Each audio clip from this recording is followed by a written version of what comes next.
Bonjour à tous, toutes nos excuses pour ces problèmes techniques. Ravi de vous retrouver pour cette édition de la mi-journée.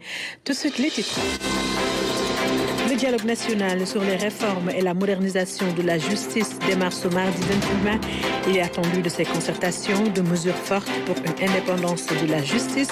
Acteurs de la société civile et autorités de l'OFNAC se prononcent dans cette émission.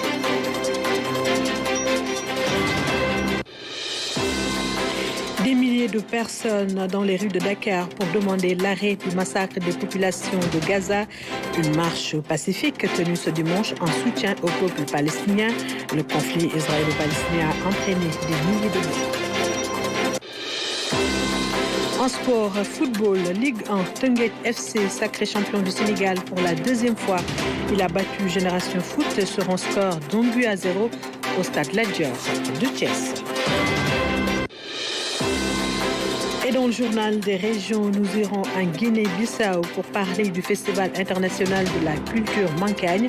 Pour cette première édition, les festivités sont axées sur le thème langue et coutume entre authenticité et pratique actuelle.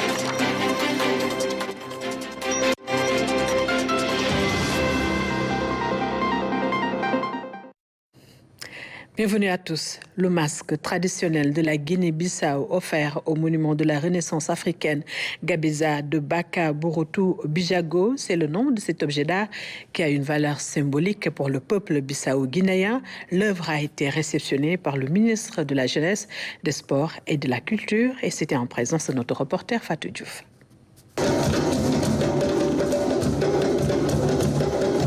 C'est un masque traditionnel du patrimoine africain des îles Bijago, un archipel au large de Bissau. La Gabeza de Baka Borotou Bijago traduisait une tête de vache sauvage Bijago et d'une valeur patrimoniale inestimable pour le peuple bissau-guinéen. Cet objet d'art, qui va désormais loger au monument de la Renaissance africaine, symbolise la force de la jeunesse Bijago et de l'Afrique en général. C'est la force de l'Afrique. Donc, quand l'Afrique s'est levée pour faire face au choc externe, à l'occupation externe, c'était les jeunes de l'époque qui s'est levés pour faire face à tout cela. Et aujourd'hui, ces symboles représentent cette force de la jeunesse de l'Afrique. Nous savons que partout dans l'Afrique, les populations sont majoritairement jeunes. Et c'est jeunesse qui a la responsabilité d'opérer tous les changements pour que l'Afrique revienne un continent indépendant, un continent capable de marcher comme notre père fondateur nous a enseigné, de marcher avec notre propre pied, de penser avec notre tête pour le progrès, pour le bonheur que nous souhaitons. Réceptionnée par son homologue sénégalais, cette œuvre d'art va marquer la présence de la Guinée-Bissau au sein du monument de la Renaissance. Elle symbolise l'union des peuples africains pour la marche vers le progrès et le panafricanisme. Cette œuvre qui va reposer désormais dans le musée de la Renaissance africaine, en plus de marquer de manière significative la présence et la contribution de la République sœur de Guinée-Bissau, est un facteur de cohésion sous-régionale et d'intégration africaine aboutie. Recevez par ma voix toutes les félicitations et tous les hommages du gouvernement du Sénégal. Cette cérémonie de remise entre dans le cadre de l'initiative du monument de la Renaissance africaine dénommée Africène, une manière de commémorer la journée mondiale de l'Afrique ce 25 mai.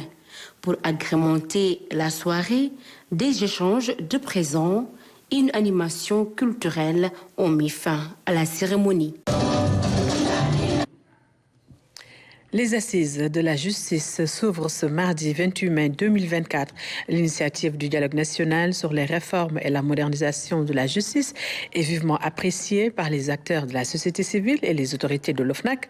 Ils attendent des mesures fortes au terme de ces concertations pouvant aboutir à une indépendance réelle de la justice. Dame Silla. Les assises de la justice servent de cadre d'échange et de réflexion aux acteurs du secteur. À terme, elles permettront de mettre en place un système judiciaire fort qui garantit un meilleur traitement des citoyens et une séparation parfaite des pouvoirs. Du côté de la société civile, des propositions sont déjà sur la table. C'est une très bonne initiative que nous saluons. Maintenant, ce que le pays attend, c'est des ruptures. Et les ruptures supposent des réformes profondes. Nous estimons que pour redonner confiance à la justice, il faut que la séparation des pouvoirs soit réelle. Et pour qu'elle soit réelle, il faut que le président de la République, il faut que le garde des Sceaux ne puisse pas avoir la haute main sur la gestion de la carrière des magistrats. Nous demandons également qu'il soit créé au Sénégal un juge des libertés et de la détention pour vraiment contrebalancer la toute-puissance du procureur. Ce juge serait créé au Sénégal et tout citoyen qui, évidemment, estime devoir être injustement placé sous mandat de dépôt pourrait faire appel à ce juge, recours à ce juge, qui déciderait, n'est-ce pas, du bien fondé de la décision du procureur de le mettre sous mandat de dépôt ou pas. Le test de paternité en cas de refus du conjoint, le renforcement de la liberté d'expression et la modification des peines visant l'offense au chef de l'État figurent également parmi les sujets que la société civile compte aborder. Conformément aux recommandations des Nations Unies, aux recommandations de la Commission africaine des droits de l'homme et des peuples, aux recommandations de la Cour de la CEDEAO et de la Cour africaine des droits de l'homme et des peuples, il faut aller vers la suppression des peines de prison. Je dis bien des peines de prison. On peut maintenir les amendes. Les sanctions pécuniaires, il faut les maintenir. Mais les peines de prison, il faut les supprimer pour tous ces délits comme offense au chef de l'État, diffamation, injure publique, diffusion de fausses nouvelles. Il faut vraiment enlever les peines de prison parce que ces délits sont coupés sur la tête de tous ceux qui sont dans l'espace public. L'autre chose que nous demandons, ça concerne un peu, évidemment, les droits des femmes. Nous pensons qu'on doit aller vers le renforcement de la protection des droits des femmes en faisant en sorte que dans ce pays, n'est-ce pas, l'obligation de se soumettre à un test de paternité soit imposée, n'est-ce pas, en cas de refus de reconnaissance d'un enfant. La réforme et la modernisation de la justice ont toujours été une recommandation de la société civile. Reste maintenant à mener des réflexions concertées et inclusives au grand bonheur des populations. Il faudrait impérativement qu'il soit très solide avec son gouvernement pour que les principes qui sont souvent déclinés en matière de bonne gouvernance, que ce soit la transparence, que ce soit la redevabilité, que ce soit l'efficacité ou même l'efficience, soit une réalité au Sénégal. Et pour ce faire, il faut impérativement qu'on ait un leadership intelligent, également un leadership fort. Et nous espérons que ce leadership fort et intelligent sera bien sûr incarné par le président de la République et pourra éventuellement déteindre sur l'ensemble de son gouvernement, à travers déjà son Premier ministre, mais également à l'endroit de l'ensemble des ministres, et surtout dans un contexte où nous sommes dans le cadre de la gestion axée sur les résultats. L'OFNAC se félicite également du dialogue national axé sur la réforme et la modernisation de la justice, tout comme les mesures prises récemment par le chef de l'État pour donner plus de pouvoir à la structure. C'est une décision, je crois, très salutaire.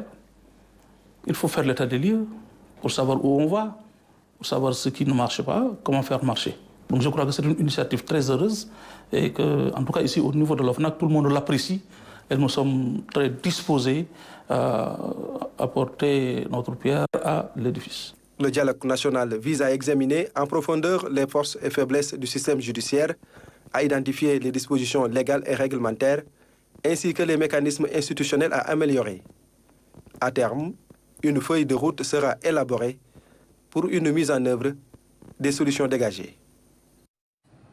Le Sénégal est un pays attractif. Beaucoup d'investisseurs nationaux et étrangers s'activent dans plusieurs secteurs, des acquis à renforcer et à décentraliser pour une bonne amélioration de l'environnement des affaires. Reportage Anis Nyanyomane. Le Sénégal, terre d'opportunités, l'environnement des affaires y est favorable.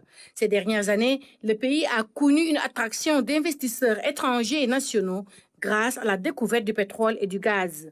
Un investissement qui doit être diversifié et territorialisé pour plus d'opportunités. L'environnement des affaires est un point très important à considérer dans les réformes. Pourquoi il faut le considérer de façon importante?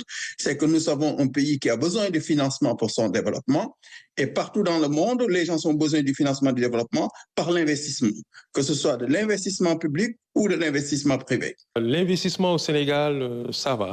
Ça va dans la mesure où le Sénégal, sur les 3-4 dernières années, a connu des taux d'investissement en termes d'attractivité des investissements directs étrangers très importants parce qu'effectivement, le pétrole et gaz, donc c'est des investissements importants. Avant, on avait aussi l'investissement minier. Mais ce qu'il faut déplorer, c'est qu'il n'y a pas une diversification des investissements sectoriels. C'est-à-dire l'investissement est tiré essentiellement par le pétrole et gaz, qui fait de sorte que tout ce qui est textile, tout ce qui est agroalimentaire, tout ce qui est manufacturier ne sont pas impactés par l'investissement. Et c'est là-bas que se trouvent les emplois. Et l'APIX dit aussi que 75% des entreprises sont à Dakar. Et comme vous le savez, Dakar, c'est moins de 600 km² sur 200 000 km² au Sénégal.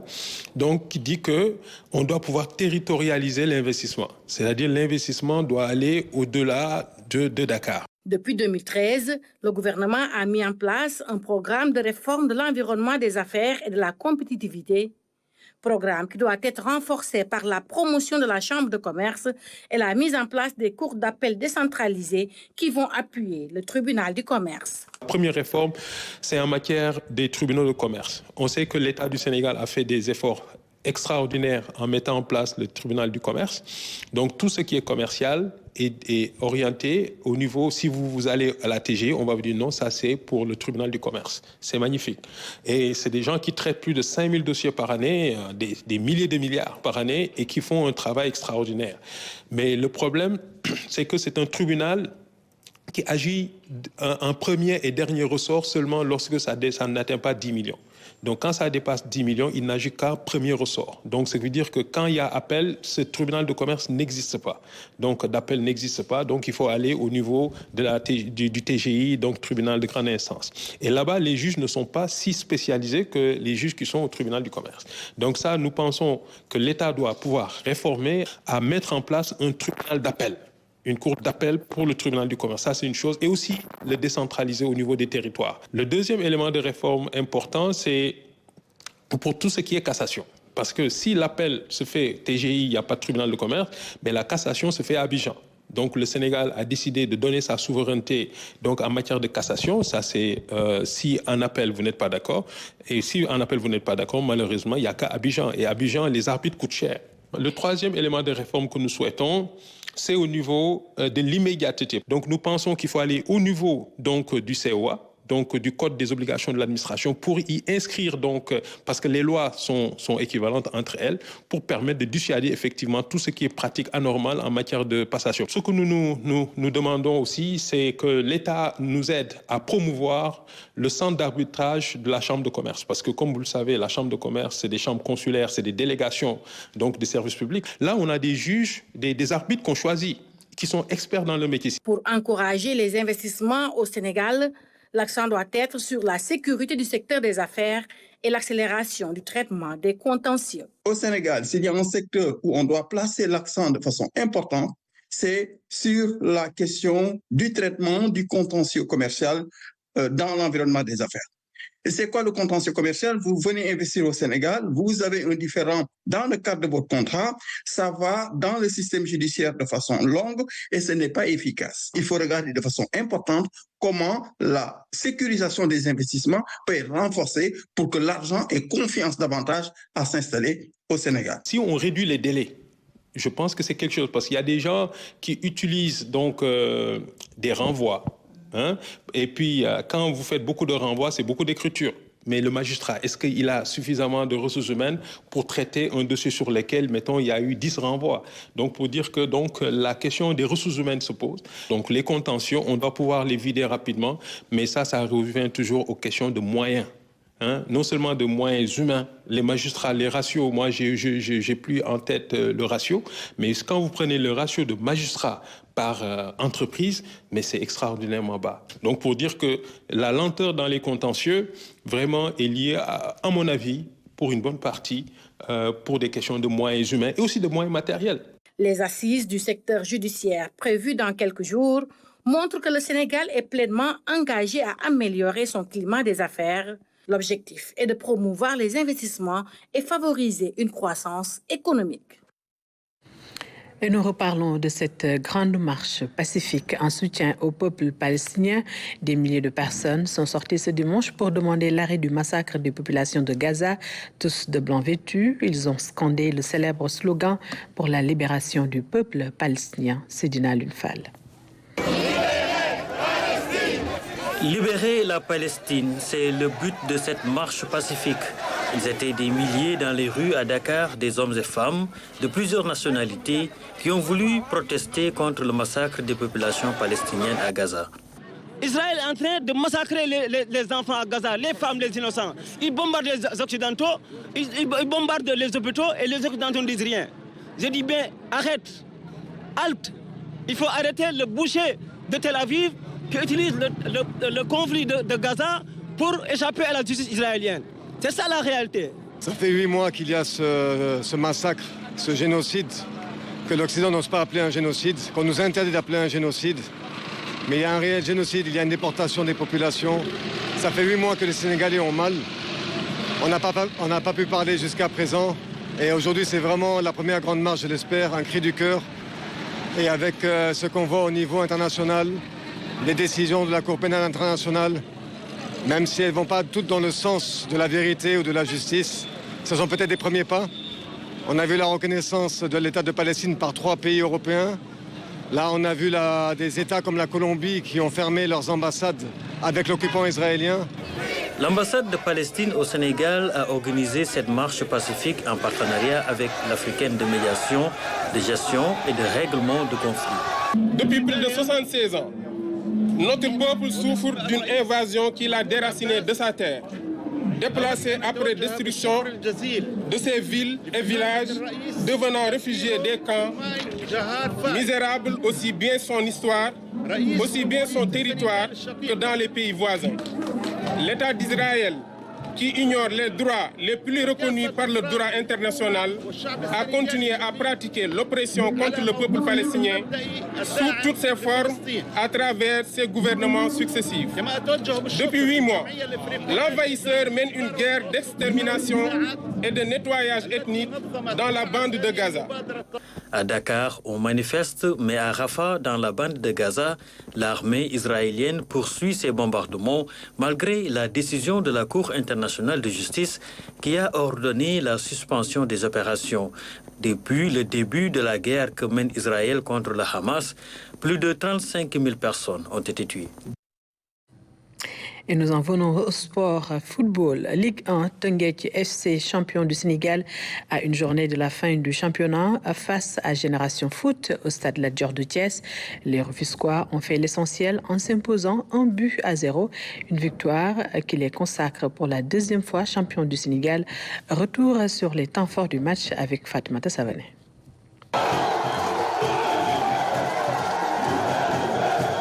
Teungueth FC, sacré champion du Sénégal. Les Rufisquois sont sur le toit du foot sénégalais pour la 2e fois de leur histoire, après 2021.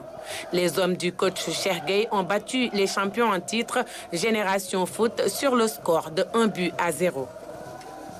But marqué par Sidi Sow à la 35e minute, un match où les Rufisquois n'ont laissé aucune chance aux Grenats de revenir. Une victoire qui scelle ainsi le succès du club à une journée de la fin du championnat. C'est une satisfaction. Teungueth a été l'équipe la plus constante durant ces 6 longs mois. Et je pense que dans ce sens, il faut d'abord remercier le président qui a débloqué les moyens pour qu'on puisse arriver à cela. Il faut aussi remercier mon staff. Sans eux, je ne suis rien. Il faut aussi remercier. Quand je parle du staff, c'est le staff technique, c'est le staff médical, c'est la direction. Mais aussi, il faut remercier toute cette population rufisquoise qui, en Casamance, en Saint-Louis, en Fatick, nous ont accompagnés. Avec 14 victoires, 7 matchs nuls et 4 défaites, TFC a tenu le bon bout du championnat, même s'il y a eu des moments difficiles. Vous savez, même aujourd'hui, contre cette équipe de Génération Foot, ça ne serait pas du tout facile. Pour vous dire que depuis qu'on a gagné la Sonacos, parce que le discours, avant de jouer contre la Sonacos, c'était un match décisif. Gagner Sonacos, gagner Casa Sport, c'était des matchs déterminants pour gagner le titre. Teungueth FC a su être costaud sur le plan mental et résilient, selon le coach Cheikh Gueye. Vous savez, Teungueth a eu des défaites très dures. Hein? On a perdu 4-3 contre Guédiawaye chez nous. Et si on n'a pas de ressources mentales, on ne peut pas revenir. On a perdu contre Pikine, un match très difficile. Et hier, pour préparer ce match, 1 heure de temps pour faire un coaching mental avec le gosse. Pour vous dire que le football, ce n'est pas seulement physique, mais aussi le mental est très important. Le champion du Sénégal dispose de la meilleure attaque avec 31 buts marqués contre 18 encaissés. Les supporters ont été, comme toujours, au rendez-vous pour communier avec leur équipe vainqueur de la saison 2023-2024. L'édition de la mi-journée, c'est également l'actualité dans les régions. Et c'est tout de suite.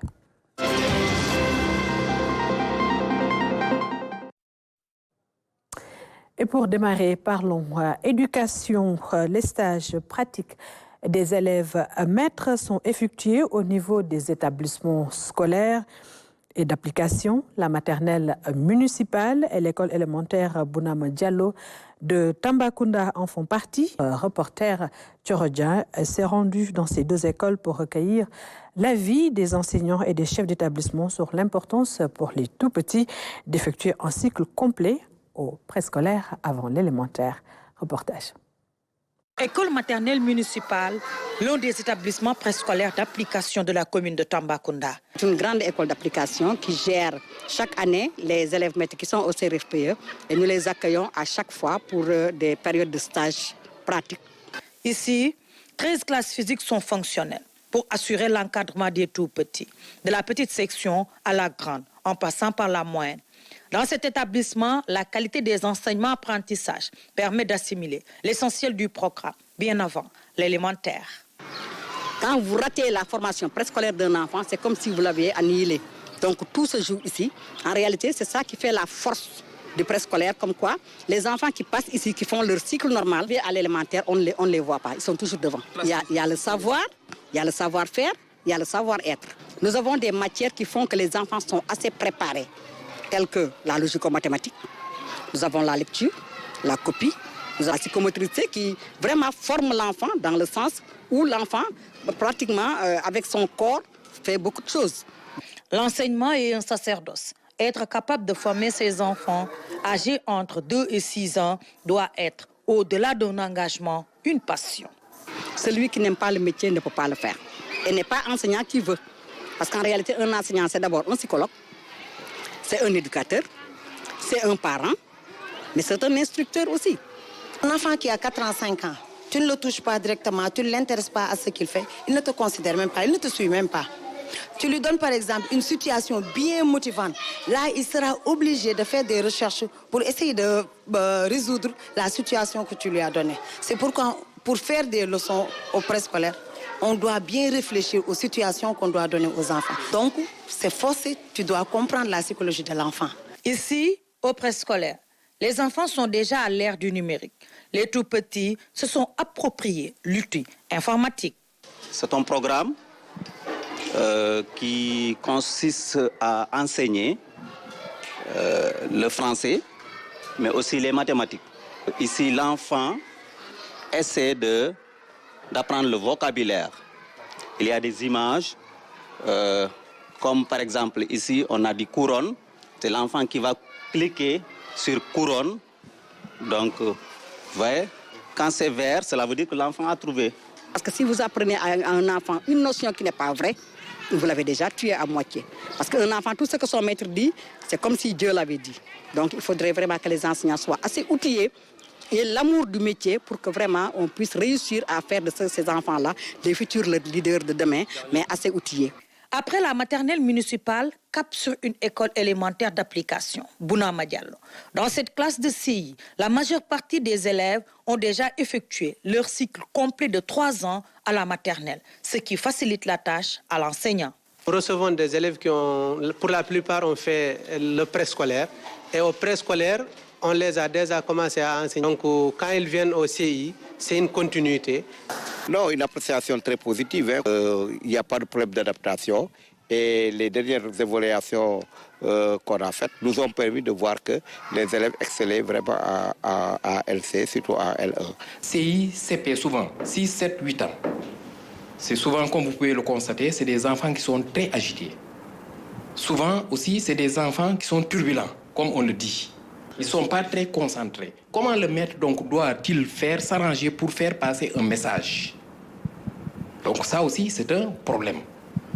Surtout si on a un effectif qui est pléthorique. Le passage des enfants dans un établissement préscolaire pour effectuer un cycle complet doit être une exigence. Car, selon la directrice de la maternelle municipale de Tambacounda, Aïssatou Diagne, tout se joue avant 6 ans, surtout par rapport au développement cognitif de l'enfant. Et je vous le disais dans les titres, langue et coutumes entre authenticité et pratiques actuelles, c'est le thème de la première édition du Festival international de la culture mankagne. L'événement a eu lieu à Boula, en Guinée-Bissau. Abdoulaye Sinkare. Boula, dans la région de Kachéou, au nord-ouest de la Guinée-Bissau. Ce royaume est la terre d'origine des Mankagnes, aujourd'hui présent en Gambie et au Sénégal. Aujourd'hui, les documents que nous avons remontent à 1522.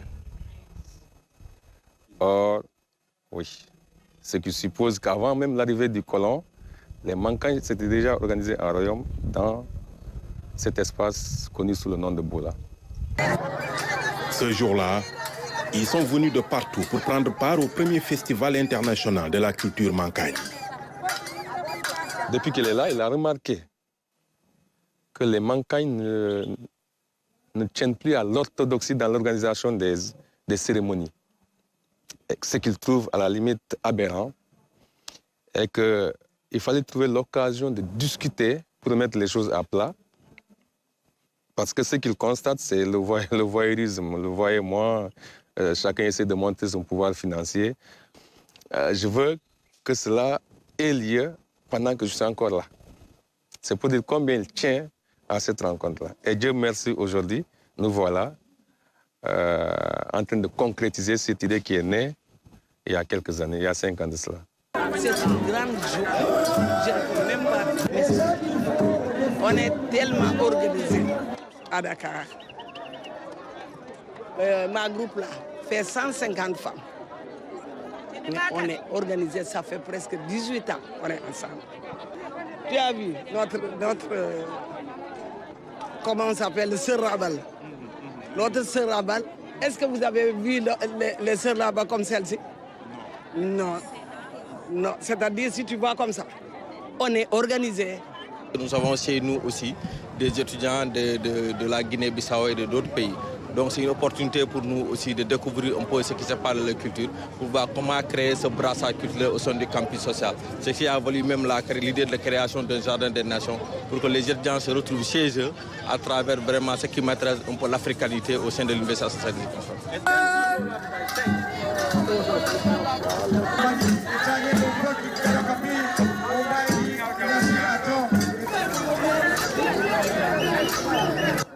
Entre défilés des délégations, danses et expositions, les Mankagnes ont revisité leur patrimoine culturel sous le regard du roi et du président de la République bissau-guinéenne. L'événement a pour marraine Innocence Ntap-Ndiaye, présidente du Haut Conseil du dialogue social du Sénégal. La langue est le véhicule de la culture. Donc, il nous faut la préserver. Et comment la préserver? Je pense que là, il faut la parler. Et une langue qui n'est pas parlée, une langue qui n'est pas écrite, eh bien, elle est appelée à disparaître un jour. Donc c'est ce pourquoi nous, au niveau du Sénégal, nous avons eu à travailler à la codification de la langue mankagne qui a été reconnue comme langue nationale. Ma grand-mère est de Kor. Quand vous allez à Kor, vous n'allez pas demander « Nala Paout ». Je suis sa petite fille. Et j'en suis fière d'être aujourd'hui parmi vous. J'avoue que cette activité est un moment fort pour renouveler toujours le goût de la culture et me donne une certaine joie, surtout dans ses différentes facettes. Quand on arrive à Boula, la première chose à laquelle on pense est aux habitants, aux privilégiés, à leur implication dans ce festival et qui est une composante importante de la valorisation de la culture et du tourisme local. Pour le président bissau-guinéen, l'événement est un bon moyen de renforcer les relations avec le voisinage. Je suis très content quand j'ai vu les drapeaux sénégalais, les drapeaux gambiens, et les gens appellent mon grand frère Baro et mon jeune frère Diomaye. Je suis vraiment très touché pour voir comment nous sommes liés par le peuple. Surtout, on a beaucoup de communautés Mankagne, Mandiak, Peul au Sénégal, d'origine bissau-guinéenne, et ici aussi d'origine sénégalaise et gambienne. Et pour cela que je pense que c'est très important cette liaison.